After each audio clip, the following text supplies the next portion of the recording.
দীর্ঘ ২০ বছরের কোমা জীবনের অবসান ঘটিয়ে বিদায় নিয়েছেন সৌদি আরবের ঘুমন্ত রাজপুত্র আল ওয়ালিদ বিন খালেদ।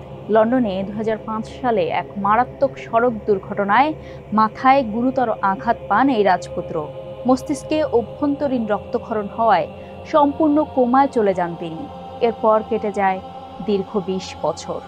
২ দশকের ঘুম শেষে ১৯ জুলাই ৩৬ বছর বয়সে মৃত্যুবরণ করেছেন তিনি। কি হয়েছিল আল ওয়ালিদের? কি তার আসল পরিচয়? আর বর্তমান বাদশাহ সালমান বিন আব্দুল আজিজ আল সৌদের সাথে তার সম্পর্কই বাকি, এসব জানাতেই আজ আপনাদের সঙ্গে আছি আমি রুকাইয়া জহির।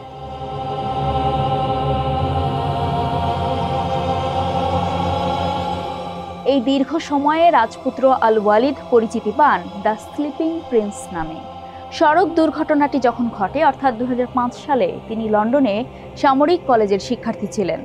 দুর্ঘটনার রিপোর্ট অনুযায়ী গাড়িতে থাকা তার অন্য বন্ধুরা অক্ষত থাকলেও গুরুতর আহত হন আল ওয়ালিদ এবং মস্তিষ্কে রক্তক্ষরণ শুরু হয় তার।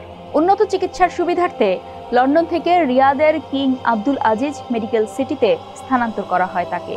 কোমায় থাকার সময় তার আঙুল বা মৃদু মাথা নাড়ানোর ভিডিও সামাজিক যোগাযোগ মাধ্যমে ছড়িয়ে পড়ত, যা তার পরিবার ও অনুসারীদের মাঝে ক্ষণিক আশার জন্ম দিত। তবে চিকিৎসকদের মতে এসব মৃদু নড়াচড়া কখনোই তার জেগে ওঠার লক্ষণ ছিল না। এই ২০ বছরে প্রিন্সের চিকিৎসায় যুক্ত ছিলেন আমেরিকা ও স্পেনের খ্যাতনামা বিশেষজ্ঞরা। সর্বোচ্চ লাইফ সাপোর্টেও কখনোই সম্পূর্ণ চেতনা ফিরে পাননি আল ওয়ালিদ। এ সময়ে একাধিকবার লাইফ সাপোর্ট খুলে ফেলার পরামর্শ দিয়েছেন চিকিৎসকরা, কিন্তু আল ওয়ালিদের পিতা প্রিন্স খালেদ প্রত্যেকবারই তা প্রত্যাখ্যান করেছেন। তিনি বলতেন, মৃত্যুর সময় নির্ধারণ একমাত্র আল্লাহর হাতে। তিনি বিশ্বাস করতেন একদিন তার ছেলে ঘুম থেকে জেগে উঠবে।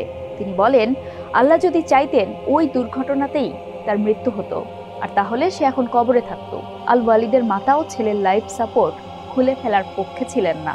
ফলে পিতামাতার সিদ্ধান্তেই ২ দশক ধরে কোমায় শুয়েছিলেন এই প্রিন্স। এই দীর্ঘ সময়ে তাকে ফিডিং টিউবের মাধ্যমে খাওয়ানো হতো।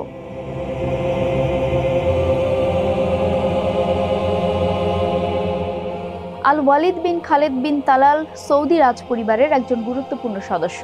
তবে পরিবার ও প্রভাব ছাপিয়ে বিশ্বজুড়ে তিনি ঘুমন্ত রাজপুত্র হিসেবে পরিচিতি পেয়েছিলেন। সবচেয়ে দুঃখের বিষয় কি জানেন? তিনি নিজেই তার এই খ্যাতি সম্পর্কে অবগত ছিলেন না। এর মধ্যে চলতি বছরের ১৮ এপ্রিল তার ৩৬তম জন্মদিনও পালিত হয়।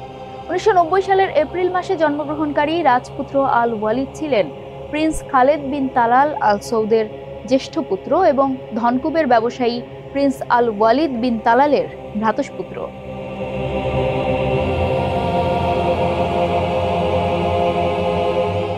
প্রিন্স আল ওয়ালিদ বিন তালাল সরাসরি বর্তমান রাজা সালমানের ছেলে নন। তার দাদা প্রিন্স তালাল বিন আব্দুল আজিজ আল সৌদ ছিলেন আধুনিক সৌদি আরবের প্রতিষ্ঠাতা রাজা আব্দুল আজিজের অনেক পুত্রের একজন। অর্থাৎ প্রিন্স আল ওয়ালিদ হচ্ছেন রাজা আব্দুল আজিজের প্রপৌত্র। আব্দুল আজিজেরই আরেক পুত্র বর্তমান শাসক বাদশাহ সালমান বিন আব্দুল আজিজ আল সৌদ। অর্থাৎ বর্তমান বাদশাহ সালমান সৌদি আরবের ঘুমন্ত রাজপুত্রের চাচাতো দাদা।